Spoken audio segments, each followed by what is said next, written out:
Vamos com ele, mas agora abre para nós aí a tela, Vagnão, que a gente recebe mais um convidado importante aqui em Sertãozinho, primeira vez aqui no programa, e batendo um papo aqui, o nosso amigo lá de Ribeirão Preto, vereador de Ribeirão Preto, no segundo mandato pelo Partido Novo, o André Rodini. Bom dia, André, seja bem-vindo. Bom dia, Claudinei, bom dia a todos aí de Sertãozinho que nos ouvem, né? Eu acho que vou olhar para cá, né? Tá bom, bom dia. Bom dia, bom dia. André, vamos bater um papo aqui que eu falo para quem vem. Falo assim, ó, o Claudinei aqui não é jornalista, não é nada, ele gosta de bater um papo com o pessoal. E com pessoas inteligentes, melhor ainda. Então, agradecer que você aceitou prontamente o convite. Fala, de segunda-feira eu posso ir lá, Claudinei. Vamos lá para a gente bater um papo e trocar uma ideia aí para falar de assuntos gerais, né, o Agradeço o convite. A Sertãozinho e Ribeirão Preto são cidades, acho que são mais do que irmãs, são cidades gêmeas praticamente. Exato. Né? Separados por uma avenida, né? Por uma avenida e um pedágio, né? Pedágio, se Deus quiser, um dia nós vamos acabar com isso, fazendo estrada por dentro, ou fazendo a estrada de ferro, que vai transporte sobre trilho. Tem tanta coisa que a gente pode fazer para integrar mais as nossas duas cidades, né? Aqui por Cruz das Posses, saiu, mas já sai, o Cristo aqui praticamente é vizinho de Ribeirão. Exatamente. Né? Os dois Cristos, né? Nós temos lá o bairro Cristo Redentor e tem aqui o Cristo também, mas deve estar o quê? Uns 5, 6 quilômetros de distância um do outro já. André, mas sabe que falando isso aí, mas a gente tem uma briga aqui há muito tempo, tem o distrito de Cruz das Posses, né? E o distrito de Cruz das Posses para Ribeirão Preto é uma estrada de terra que fica curtinho. Dá quanto ali vai até Ribeirão Preto? Uns 5 quilômetros? Mais uns 5 quilômetros se der. Mais ou menos. E é uma briga que sempre falaram, olha, vamos asfaltar para a gente desviar de pedágio aqui, porque é uma vergonha. O pessoal de Cruz das Posses tem que dar a volta, passar na rodovia sai acidente direto ali, né? Passar por trecho até de Cruz das Posses até Passo Rio Pardo e depois acessa a Anhanguera, né? Então tem isso. E você falando, né? Quem sabe um dia a gente consegue essa proeza, né? Você sabe que uma das coisas que mais atrapalha o desenvolvimento dessas vias de acesso são as próprias concessionárias. Porque a concessionária que administra o pedágio aqui é a mesma que administra o anel viário de Ribeirão Preto. Aí ela não vai dar entrada. Ela não dá, porque ela vai ter perda de arrecadação ali. Sim. Então o que nós precisamos fazer, sim, é um esforço político, né, junto à Artesp, que é a agência que regula o transporte de São Paulo, para que a gente possa ter essas aberturas a mais nos nossos, no anel viário. Né? O anel viário de Ribeirão Preto ele tem 42 quilômetros, né? E o mais próximo da gente é Sertãozinho. Sim. Né? Não é nem Serrana, não é nem Cravinhos. No nosso anel viário é Sertãozinho. Então, eu entendo que a integração das duas cidades necessariamente passa por Cruz das Posses. Exato. Né? E quem sabe mais para frente a gente consegue já envolver mais forças políticas, né, que tem realmente interesse, porque, na verdade, a maioria dos políticos que nós temos aqui na nossa região, eles estão mais interessados mesmo em outros assuntos do que de que entender a necessidade financeira de quem trabalha nas duas cidades. Exato. Porque é quase R$10 um pedágio. Você gasta aí R$18 para ir e voltar todo dia só de pedágio. É muito dinheiro. Muito dinheiro. Né? Se é viajante, se é professor, prestador de serviço numa cidade ou na outra, fica muito puxado isso. E aí você tem que pôr esse preço no quê? No serviço que você presta. Quando é o caso de você ser professor, por exemplo, tem aqui o Instituto Federal aqui. Isso. Aí nós estamos construindo um Instituto Federal lá em Ribeirão. Muito provavelmente os professores de um instituto vão dar aula no outro. Sim. Né?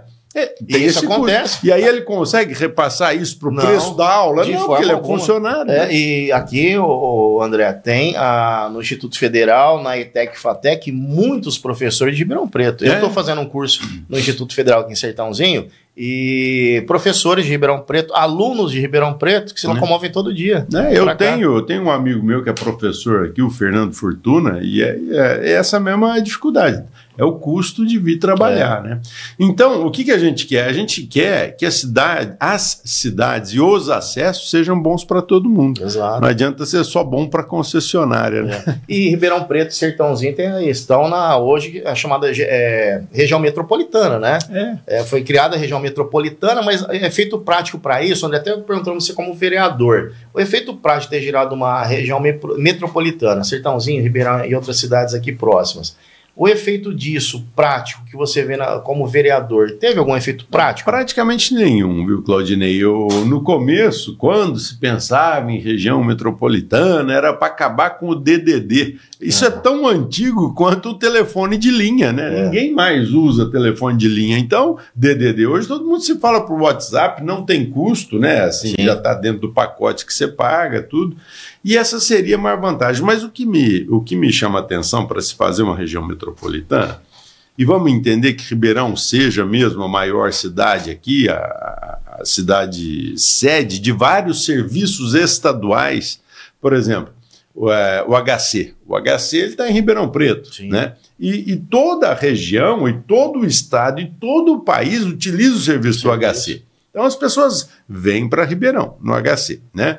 Aí você tem outros serviços que estão em Ribeirão Preto, tipo DR, está em Ribeirão Preto. Então, alguns serviços estaduais estão todos em Ribeirão Preto. Muitas cidades já têm poupa-tempo, mas às vezes a pessoa vai em Ribeirão Preto fazer uma compra, vai no médico, não sei o quê, já passa no poupa-tempo de Ribeirão Preto, né? Essas coisas ajudam, mas o que precisava mesmo é investirmos em transporte de qualidade. Por que eu falo isso? Se nós começarmos a olhar a nossa macro-região, nós vamos ter em Ribeirão Preto uma cidade polo que atrai as pessoas, seja para trabalho, estudo, né? A região é cidade riquíssima em universidades e as pessoas da região vêm estudar em Ribeirão Preto.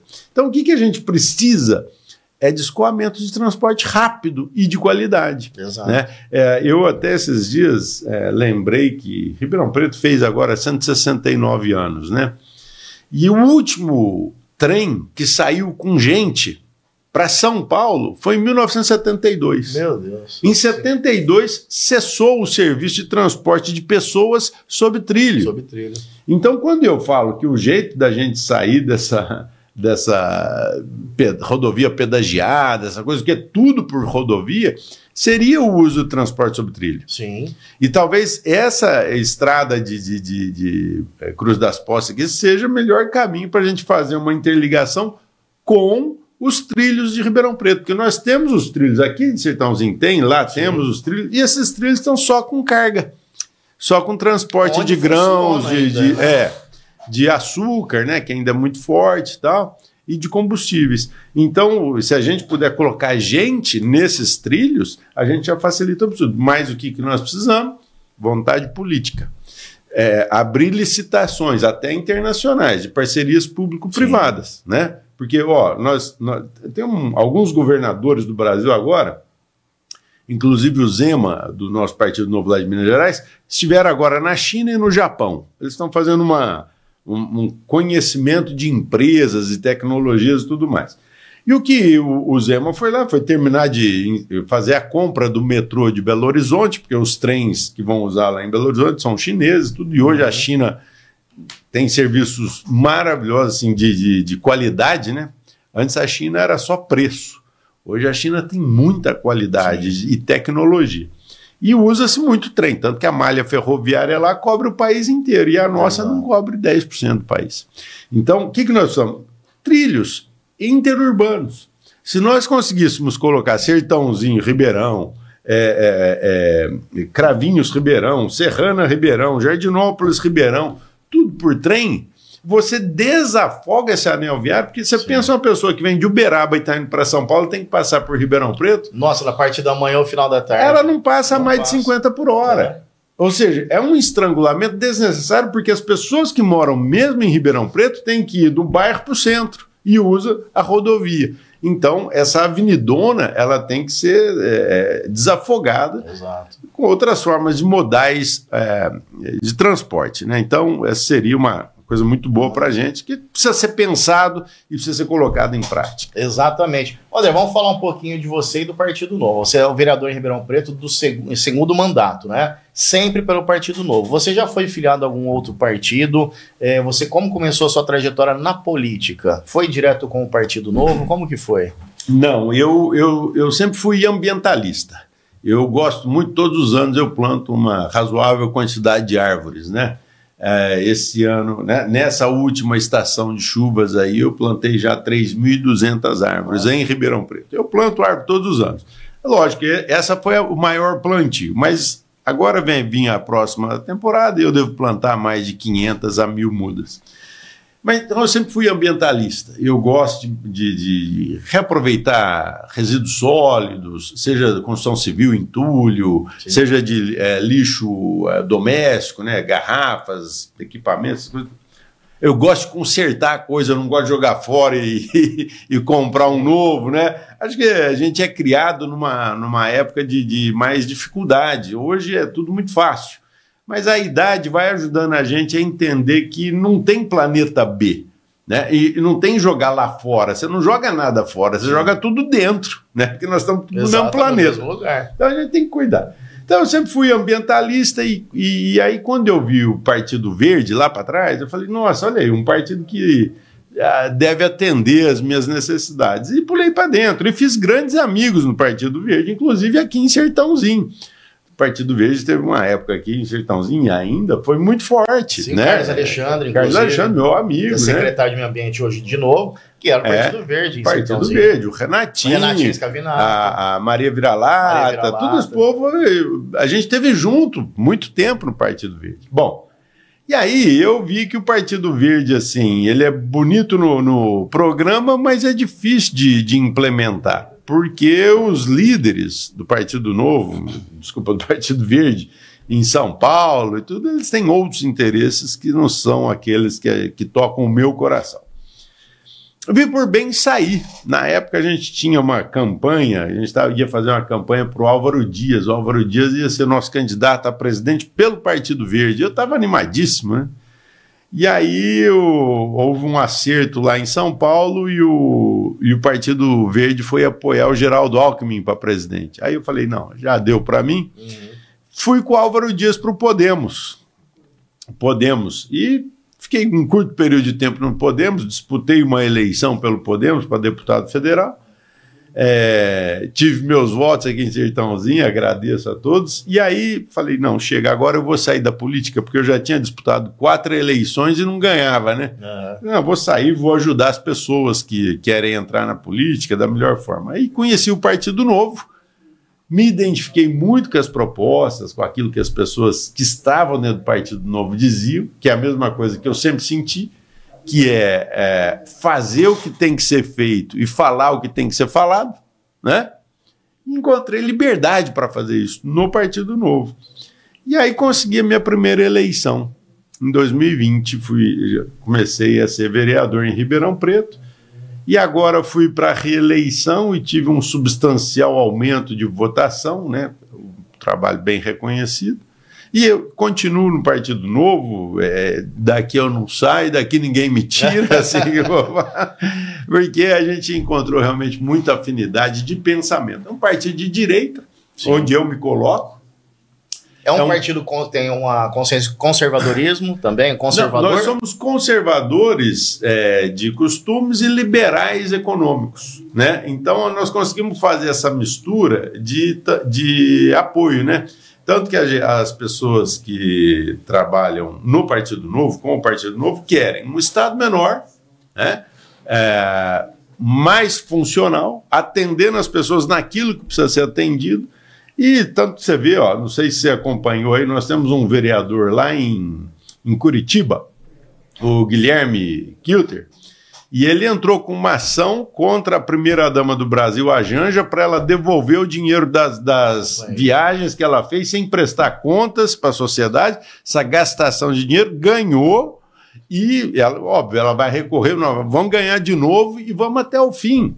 Porque é assim que tem que ser. Quando a gente quer resultado, não basta dar o primeiro passo. Você tem que persistir até encontrar o resultado. E no Partido Novo a gente encontra isso, sim. Então... porque assim, a gente ouve essas vergonhas que acontecem na política nacional, a gente não pode se calar, né, André? E o Partido Novo, vou até te perguntar sobre o partido, sim, estrutura do partido. Por quê? O Partido Novo, assim, eu me filiei no ano de 2020, 2019 para 2020, no antigo PSL, né?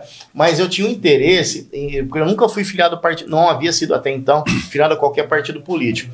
E conheci o Novo, até por as grandes pessoas que tinham no partido, participar da política nacional, me chamou a atenção, votei para presidente à época no Partido Novo, enfim.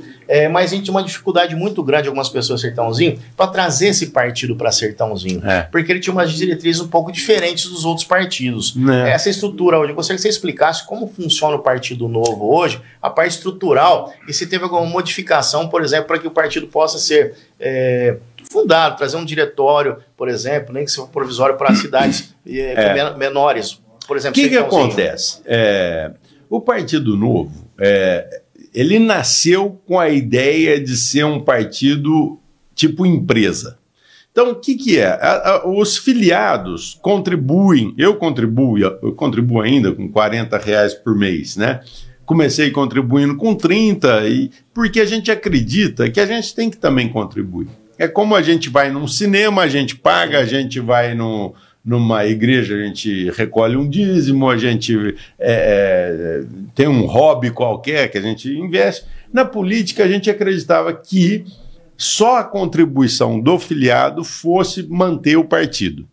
Então, o custo de manter um partido político é muito alto, né? Porque você tem que manter um escritório em São Paulo com secretária, tem toda uma estrutura, você tem que manter em Brasília, você tem que manter em vários lugares. E esse custo, nos outros partidos, sempre foi mantido pelo fundo partidário, né? E o Novo sempre acreditava que nós não pegaríamos o fundo partidário. E o que foi acontecendo? Nós fomos acumulando esse dinheiro, porque não podia nem doar esse dinheiro de volta. Tem que ser específico para quê? Você não conseguia fazer. Bom, como a gente não conseguia devolver para o erário público esse dinheiro, e os nossos concorrentes sempre se utilizando do fundo partidário para fazer as campanhas, para se manterem tudo, a gente foi ficando para trás. E nós entendemos, então, que ao invés da gente cobrar só do filiado, né, e só dos diretórios municipais, dos núcleos municipais, nós poderíamos também utilizar esse dinheiro. E essa vai ser a primeira eleição que nós vamos utilizar o fundo partidário.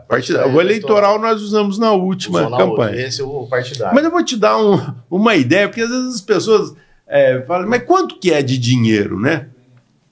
Vou te dar um exemplo assim. Se você pegar uma campanha política para fazer em Ribeirão Preto, para prefeito, é uma campanha que gasta, de verdade, de 50 a 60 milhões de reais para eleger um prefeito numa cidade como Ribeirão Preto.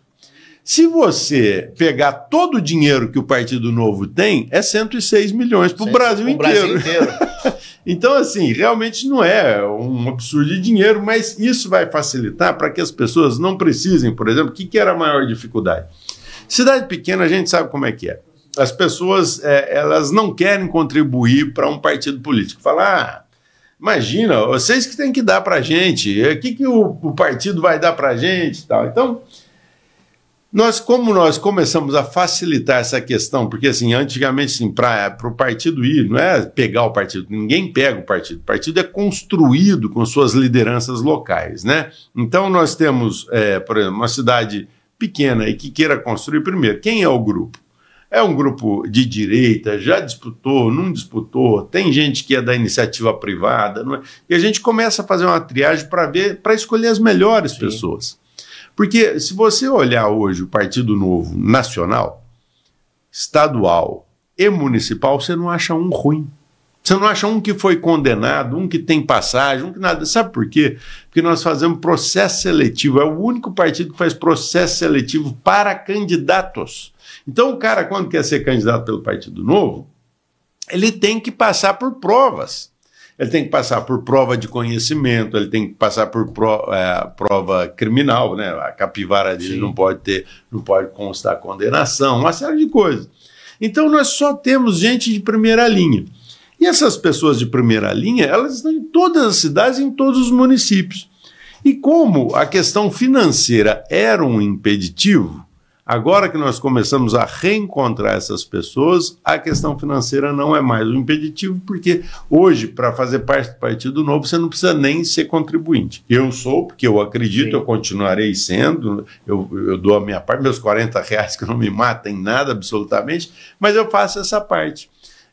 porque eu acredito que política também tem que ser feita com a participação de quem está na linha de frente, quem está no apoio, tudo.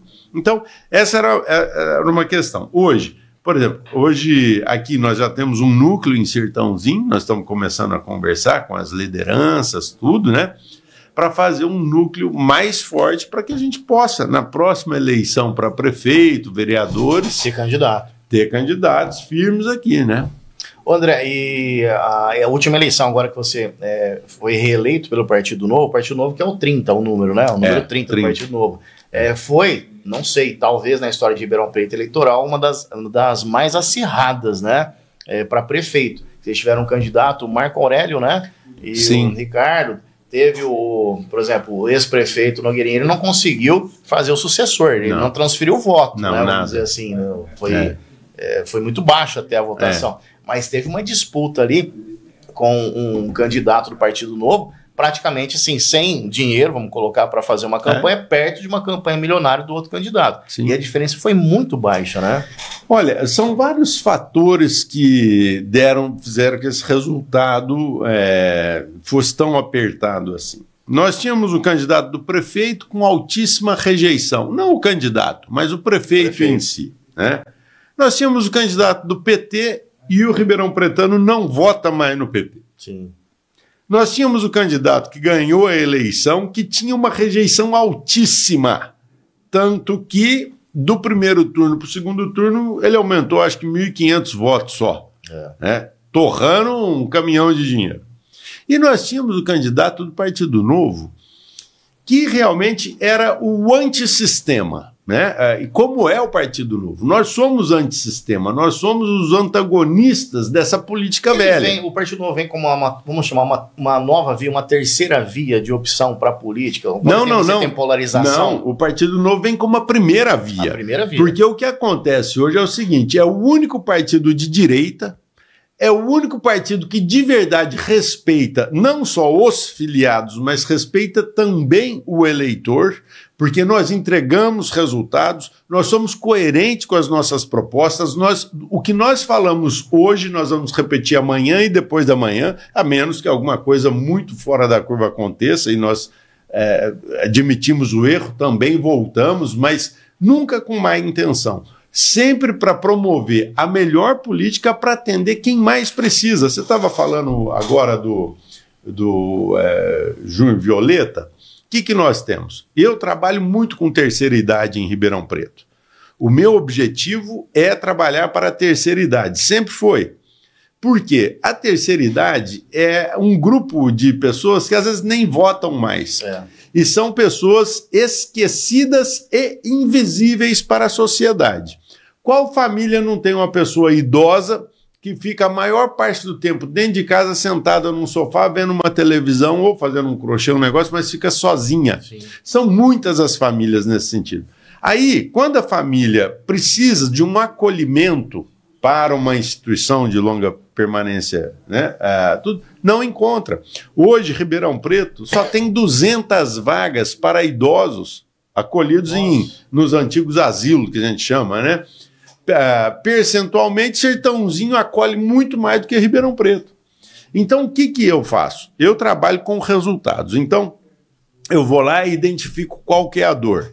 Qual que é a dor? Então, por exemplo, um asilo lá pediu uma van. Então, tudo bem, eu vou lá atrás do meu deputado, ponho meu projeto no canto e falo, e eu preciso dessa van para esse asilo que vai atender tantas idosas e não sei o que, consigo a van. Para o outro, eu preciso de um telhado fotovoltaico aqui para diminuir minha conta de energia. Vou lá, consigo. Então, eu trabalho com dinheiro de resultado. É isso que eu gosto de falar, o Novo trabalha dessa forma. Nós temos deputados na região que dão 50 mil para cada instituição. E é cinquentinha para cá, cinquentinha para lá, que não resolve problemas. Ele apenas enxuga um gelo financeiro temporariamente. Mas ele não resolve o problema porque o problema persiste. Sim. Mas todo ano ele vai dar aquele cinquentinha e os eleitores, os envolvidos, os colaboradores daquela instituição ficam no balaio desse deputado. O que nós fazemos é totalmente diferente disso. Então, por exemplo, a nossa deputada Adriana Ventura, ela abre edital para as emendas. como é que funcionam os nossos editais? Isso é importante. Então, a instituição que queira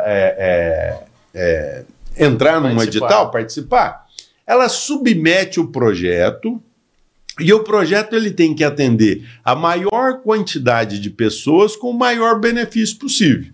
Então, por exemplo, se nós conseguimos aí agora 500 mil para construção de leitos para idosos. Então, tem uma casa de idosos em Ribeirão Preto que vai construir agora aqui 12 leitos. Precisava do dinheiro. 50 mil resolve? Não chega nem perto. 500 mil resolve.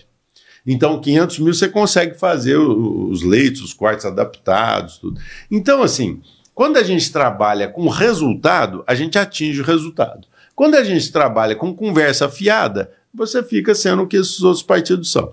Então, quando você me pergunta se nós somos terceira via, daqui para frente esquece essa terceira via. Nós somos a primeira via, nós somos a primeira opção que o eleitor de direita estiver buscando. Vai encontrar no Partido Novo. Dificilmente a gente se alia com outros partidos, não por outro propósito que não seja aquele de que, olha, nós somos direita, nós votamos 100% com a direita o tempo todo. E vocês? Esse partido aqui vota um pouco aqui, um pouco ali, um pouco lá. Então você não sabe com quem você está se aliando. Exatamente. Né? Então, se é para andar junto, vamos andar junto. Não tem problema não, nós podemos fazer coligação. Mas nós temos que fazer coligação com pessoas que pensam como a gente. E, normalmente, as pessoas que pensam como a gente já vêm para o Partido Novo, já entra para o nosso partido, porque é um partido que promove a independência do mandatário. O mandatário é livre para falar o que ele quiser, agir, lógico, dentro das normas, das regras do jogo político, né? E, então, assim, essa próxima eleição vai surpreender muita gente com o crescimento que o Partido Novo deverá ter no Brasil inteiro. Ô André, e assim, para a gente registrar aqui uns nomes assim, da política nacional em evidência no Novo, para você falar, e também aqui no estado de São Paulo. Até pessoas novas estão chegando no partido, né? Você tem o Marcel Van Hatten, deputado federal, você tem o Zema, governador em Minas Gerais, reeleito, que fez um trabalho excelente. Inclusive, ele é colocado por algumas pessoas como talvez um candidato a presidente da República, né? O Novo ele vem forte, então assim, uma primeira opção, não é a terceira via, mas uma primeira opção para as pessoas que já estão cansadas com essa polarização. É o Palmeiras e Corinthians lá, né? Veja bem, essa eleição para presidente, às vezes as pessoas não querem ver a realidade. A realidade é que essa eleição poderá ser uma eleição sem Lula e sem Bolsonaro. Exato. Né? E acabar com essa polarização, né? Bolsonaro está inelegível. E o Lula está senil, está caduco, já está velho, já está na hora. Por mais que eu trabalhe para a terceira idade, eu quero mais que ele se aposente, vá para casa e pare de dar prejuízo para o Brasil. Já vai lá cuidar da saúde mental dele. Então nós não teremos essas pessoas na política como players.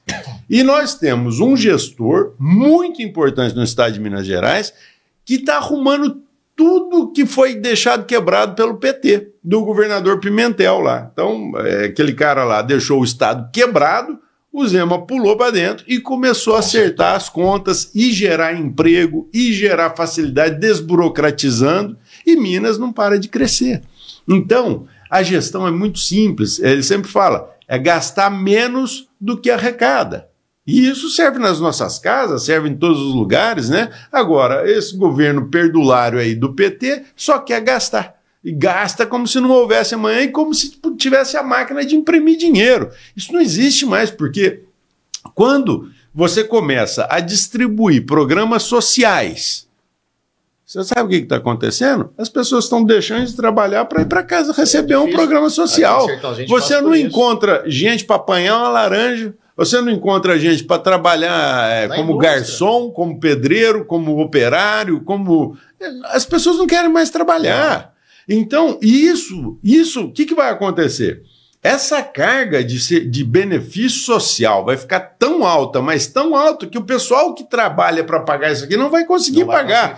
Aí você tenta ainda subir imposto para ajudar nisso, mas você não vai conseguir fechar a conta. Agora que está querendo passar aí, dificilmente vai passar. 3,4% então, aí para operações financeiras. 15%. Então, é assim, trava. Aí quando a economia trava, acontece uma coisa que nossas avós falavam, nossos pais falavam, que é casa que falta pão, todo mundo briga e ninguém tem razão.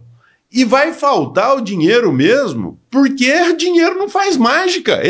O Estado não cria dinheiro. Quem cria dinheiro é a iniciativa privada. É o trabalho, é a usina, é o plantador, é o cara que vende diesel, é o cara que conserta pneu. É isso que gera a riqueza de um país. E não ficar em casa recebendo Bolsa Família.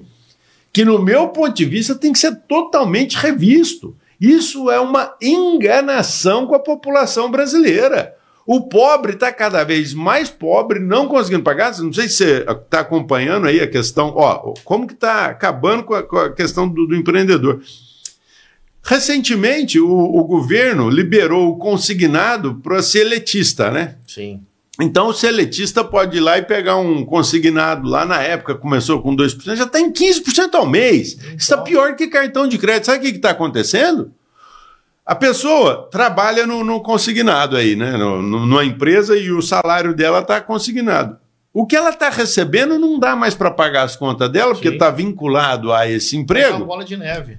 Ela está saindo do emprego. Ela fala, patrão, obrigado, você é muito legal, mas eu tenho que sair daqui porque meu CPF está vinculado no seu CNPJ e tudo que o seu CNPJ for pagar para mim vai para o banco.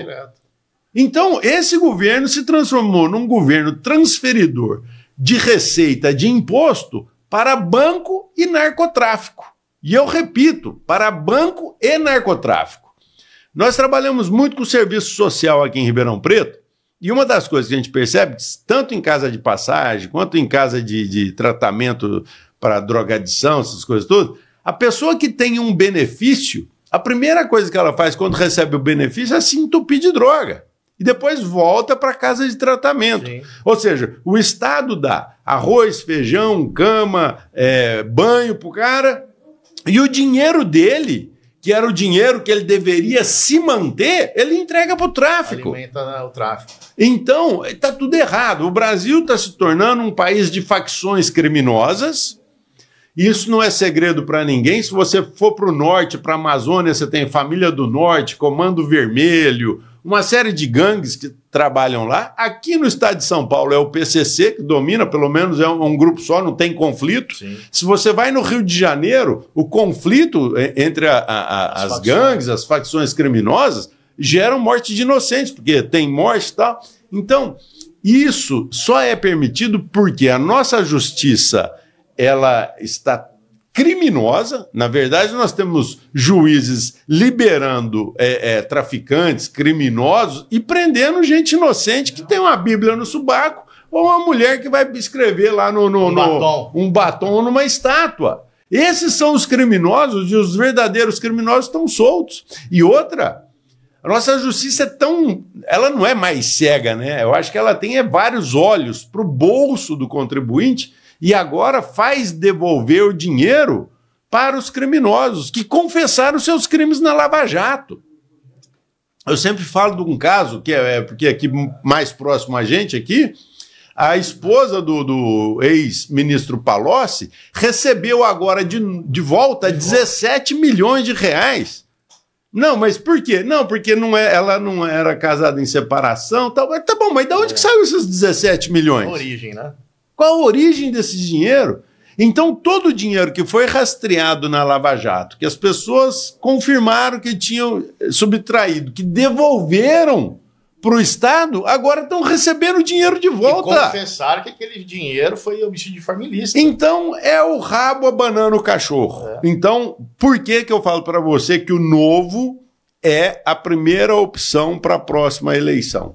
Porque nós somos o partido que enfrenta isso. Se você for ver, olha, nós temos um deputado estadual muito bom, o Léo Siqueira, siga ele aí na rede social, ele entrou com várias ações contra o Conselho da Petrobras para o Lula não indicar pessoas políticas para o Conselho e conseguiu derrubar. Ou seja, o Novo, ele atua, vamos dizer assim, eles gostam de falar, no atacado, porque a gente vai aonde a mão é grossa, que é a mão da cleptocracia instituída por esse governo.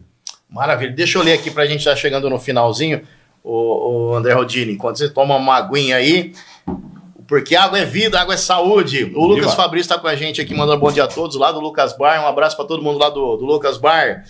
Quem tá com a gente também mandando um grande amigo André. Que bom tê-lo em Sertãozinho. Um grande abraço para mim e parabéns por trazer o André, que ele me chama de Nenê, tá? Pra gente conhecido. Você conhece ele? É o Atos de Assunção Pastor. O Atos, meu amigo veterinário. Palmas pro Atos, meu grande amigo. Olha, em breve, Atos, teremos novidade para você com a raça Boran. Fica ligado que a gente vai falar muito disso. Ainda eu trabalho com pecuária, ele também. O Atos é um grande amigo. Amigo meu de infância também, então é suspeito a gente falar, né? Um nome bom, Partido Novo, hein, o Atos. O Adrian Daniel Pessotti Tosato. Esse aqui é um menino que o apelido dele é MC Abacaxi. Ele fala bastante de política em Sertãozinho. Ele vai lá em Ribeirão, ele vai lá na Câmara Municipal. Um abraço aí, Abacaxi. Bom dia, meu amigo doutor Claudinei. Redijo os cumprimentos ao vereador da cidade de Ribeirão Preto, André Rodini, e a todos que acompanham o programa. Parabéns ao nobre vereador pelo trabalho brilhante que faz, respeitando sempre a população ribeirão-pretana. Tem meu respeito e admiração. Muito obrigado. E o Adriano falando com a gente. Olha quem tá com a gente aqui, ó. Esse aqui entende tudo e mais um pouco de política aqui em Sertãozinho também. Mário de Camargo Neto. Bom dia, Nenê, boa entrevista. Obrigado, Mário. Já foi candidato a prefeito, meu esposo já foi candidato a prefeito. Esse tem uma história, uma trajetória bonita aqui, o André. E também tá o doutor Devair Dandro, colega nosso de trabalho. Bom dia, doutor Claudinei, o Vagnão e ao convidado André Rodini. Excelente programa para vocês, obrigado. E o Abacaxi tá aqui de novo, ó. Já que o vereador citou o deputado, me lembrou os queridinhos de Sertãozinho, que eu não vou citar o nome deles, mas o Claudinei sabe quem são. Mas a população faz questão de puxar o saco deles. Um deles votou a favor do aumento do fundão eleitoral e o outro votou contra os aposentados na Lesp. Tá falando dos deputados aqui da nossa região. Os de sempre, né? Os que estão sempre em Sertãozinho também. Tá falando dos dois aqui, ó, citando. O Abacaxi sabe tudo. O Abacaxi tá inteiradíssimo na política. E, na verdade, é o seguinte, o que nós temos, né? Nós temos deputados federais que vestem uma camisa do agro, a camisa do interior, a camisa de Sertãozinho, Ribeirão e região, e a gente nunca sabe de onde que ele é na verdade, que vai lá e vota contra o agro, exato, que vai lá e vota contra o Brasil. E às vezes as pessoas não ficam sabendo sobre os resultados de suas votações, mas eu sempre informo as pessoas quando eu estou na tribuna quem está votando de qual forma, porque é importante a gente saber, né? Se é ruim, se é bom, o importante é que haja transparência, que as pessoas saibam o que o deputado eleito da nossa região tem feito, como ele tem votado, né? Exato. André, a gente está chegando no final do nosso programa, que encerra às 10 horas, e eu gostaria de te agradecer muito você aqui pelo esse bate-papo hoje e fazer um convite para que você venha mais, que a gente tem bastante assunto. A gente não chegou a falar da guerra ainda, que o André ele conhece, tem bastante conhecimento sobre isso. Inclusive, você já esteve lá no Irã, já visitou o país, né? Eu até vi um vídeo seu na internet a respeito disso. A gente poderia falar do impacto da guerra aqui para a região nossa. Para a região nossa é uma coisa muito rápida, né? Não existe guerra boa. Sim. Toda guerra ela é má. E quem sempre perde com a guerra é a verdade, né? De todos os perdedores, quem mais perde é a verdade. Mas uma coisa é muito séria. O Irã é um grande produtor de ureia. E o Brasil é um grande importador de ureia, como é importador de fertilizantes. Para o nosso agro, a cadeia que mais sofre, talvez o calcanhar de Aquiles do agronegócio brasileiro, é a produção de fertilizantes. Então, nós já vamos ter o aumento do fertilizante, algumas corretoras já estão parando de vender fertilizantes, né? Ureia, no caso, porque vai ter um aumento expressivo de preço, petróleo vai ter aumento substantivo de preço, a menos que a guerra acabe rápido. E se acabar rápido, aí tudo se normaliza, né? Vamos esperar para ver. Eu acho que de tudo isso, o que pode acontecer é a queda do regime no Irã, o que poderá beneficiar as democracias no Oriente Médio, mas isso só Deus vai saber. Aconteceu no Iraque, derrubaram Saddam Hussein e o Iraque ficou um país perdido entre gangues e facções. Na Síria derrubaram o Hafez Bashar lá, mesma coisa, a Síria agora está meio perdida. Se esse Ayatollah Khomeini cair, quem assumirá? Talvez o príncipe herdeiro do Reza Parlev? Pode ser. Ele tem autoridade? pode ser. Tudo vai depender de como a população iraniana vai receber todo mundo. Aí, vamos. Mas pode esperar que aqui a gente vai ter aumento. Se vai. Mas vamos lá. André, obrigado mais uma vez pela sua presença aqui. A gente nesse bate-papo maravilhoso hoje com o André Rodini, vereador Ribeirão Preto pelo Partido Novo. Partido Novo que é o número 30, que vem despontando. E na próxima eleição, como ele bem disse aqui, não tem nada de terceira opção, terceira via. É a primeira opção. É isso. É isso aí. Muito obrigado. Um prazer conversar com vocês aqui de Sertãozinho. Estamos à disposição em Ribeirão Preto.